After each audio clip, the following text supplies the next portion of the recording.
देखें पुराना खतियान कैसे निकालें, दादा परदादा का खतियान जो है निकालने का क्या प्रक्रिया है, कैसे ये कागजात जो है आपके पास भी होगा।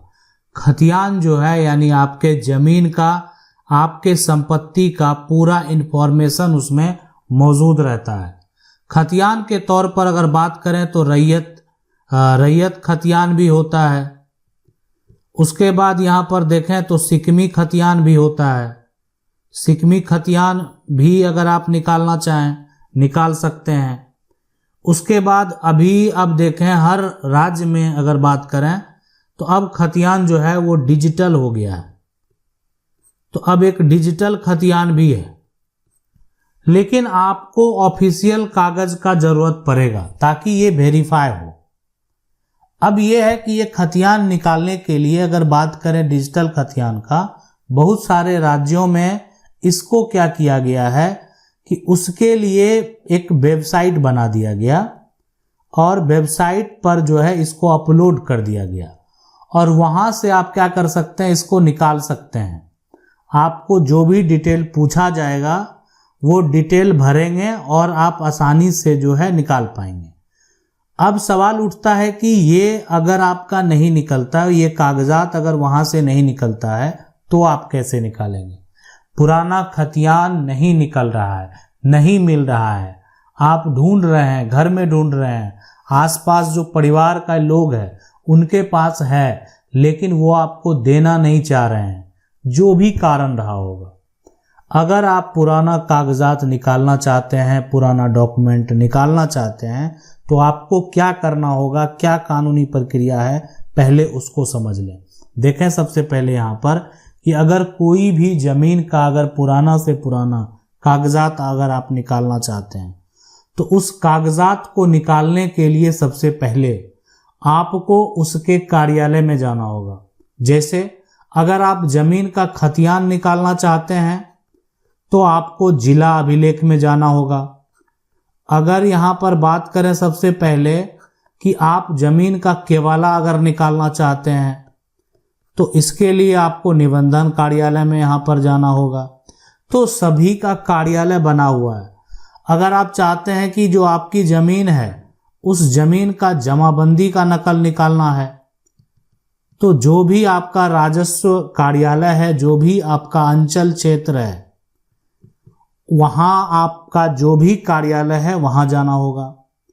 तो आप इस प्रकार से अपनी प्रॉपर्टी का, जो अपनी ज़मीन का जो डॉक्यूमेंट है, पुराना से पुराना कागजात है, उसको निकाल सकते हैं। अब है कि जिला अभिलेख में जाने के बाद क्या करना पड़ेगा। बहुत सारे राज्यों में क्या हुआ कि ये जो डॉक्यूमेंट है यानी ज़मीन का जो खतियान है, उस खतियान को यहाँ पर अगर देखा जाए तो ऑनलाइन प्लेटफॉर्म पर डाल दिया। अब ऑनलाइन प्लेटफॉर्म पर अगर डाल दिया है तो आप उसको निकाल सकते हैं, वहाँ से देख सकते हैं। लेकिन ये खतियान अगर आपको कोर्ट में जमा करना है तो फिर आपको उस ऑफिस से निकालना होगा, ताकि अगर वो ऑफिस से निकालेंगे तो वो आपका एक वेरीफाइड डॉक्यूमेंट है जिसको आप जाकर कोर्ट में सबमिट कर सकते हैं। देखें हर राज्य में जो है ना, हर राज्य में राजस्व विभाग है। अब राजस्व विभाग का जो भी अधिकारी हैं, राजस्व विभाग का जो भी कर्मचारी हैं, वो सारा जो है भूमि का अभिलेख उनके पास रहता है। भूमि का अभिलेख जो भी है वो उनके पास मौजूद है, पूरा डिटेल मौजूद है।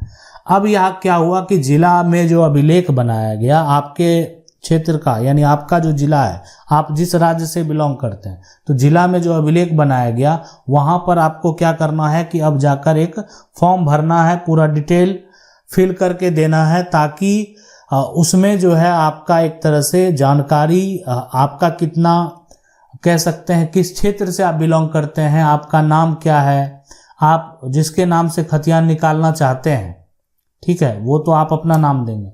लेकिन इस खतियान में किनका नाम दर्ज है, यानी खतियान किनके नाम से है। अब है कि हमको इन्फॉर्मेशन पता नहीं है तो ठीक है, आप अगर उनका नाम नहीं देते हैं तो ज़मीन का कुछ खाता पता होगा, ज़मीन का कुछ खेसरा पता होगा, आपको ज़मीन का मौजा पता होगा, ये सारा जो है यानी अगर कह सकते हैं दस्तावेज में जो मौजूद है ये जानकारी आपको भरनी होगी। आपको ये तो पता होगा कि आपकी ज़मीन कहाँ कहाँ है, तो ये सारा डिटेल भरने के बाद उसको ढूंढा जाएगा। देखें, इसके लिए आपको हो सकता है कि आप जिस कार्यालय में जाते हैं उसका डॉक्यूमेंट, ये डॉक्यूमेंट को जो प्रिंट करने का, इस डॉक्यूमेंट को तैयार करने का जो भी शुल्क होता है, जो भी खर्च होता है, यानी कम से कम जो भी खर्च होगा वो आपसे लिया जाएगा। यानी वो कह सकते हैं बहुत अधिक खर्च नहीं होता है, खर्च वही हुआ जो इसको प्रिंट करने और इसको तैयार करने में जो भी खर्च देना होगा वो आपको वहां पर पे करना होगा। अब ये फिक्स नहीं है, हो सकता है कि आपका जो खतियान है अगर वो 100 पेज का खतियान है, बहुत सारी जमीन आपके पास है, तो आप समझ सकते हैं कि अगर मान लेते हैं 5 रुपया भी पर पेज कॉस्ट लिया गया तो 500 रुपया तो खर्च आपको देना पड़ेगा। तो डिपेंड करता है कि आपका कितना बड़ा खतियान है, आप कितना पेज निकालने के लिए जा रहे हैं। अब है कि खतियान निकालने का पूरा प्रयास आप कर लिए, आपको पुराना खतियान नहीं मिला। एक बड़ा सवाल है, उनको क्या करना होगा? यानी पूरा प्रयास किया गया जमीन का पुराना खतियान निकालने का, लेकिन खतियान नहीं निकला, तो उनके लिए देखें विकल्प है कि उनको अब क्या करना है। ये खतियान आपको प्राप्त नहीं हुआ, अब कह रहे कि है ही नहीं, मिल नहीं रहा है। आप क्या कर सकते हैं, अब केस फाइल कर सकते हैं। केस करना होगा किसके ऊपर? करना होगा सरकार के ऊपर। पूरी जो एक तरह से जानकारी है, जमीन आपका कौन कौन सा जमीन आपका जमीन है, वो सारी जानकारी आपको देनी होगी। उसके बाद इसके अलावा अगर हो सकता है कि आपके पुराने जमीन का कभी भी जमाबंदी कायम हुआ होगा, जमाबंदी कायम हुआ होगा और वो रजिस्टर अगर मौजूद है तो उससे उसको वेरीफाई किया जाएगा, या कह सकते हैं मिलान किया जाएगा। अब ये सारा प्रक्रिया करने के बाद क्या होगा, ये बड़ा सवाल है।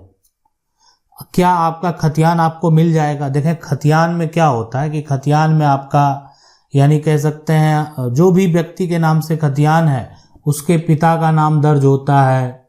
उसके बाद अगर बात करें तो जो जिसके जमीन का मालिक है उसका नाम दर्ज हो गया, जमीन का रकबा दर्ज रहता है।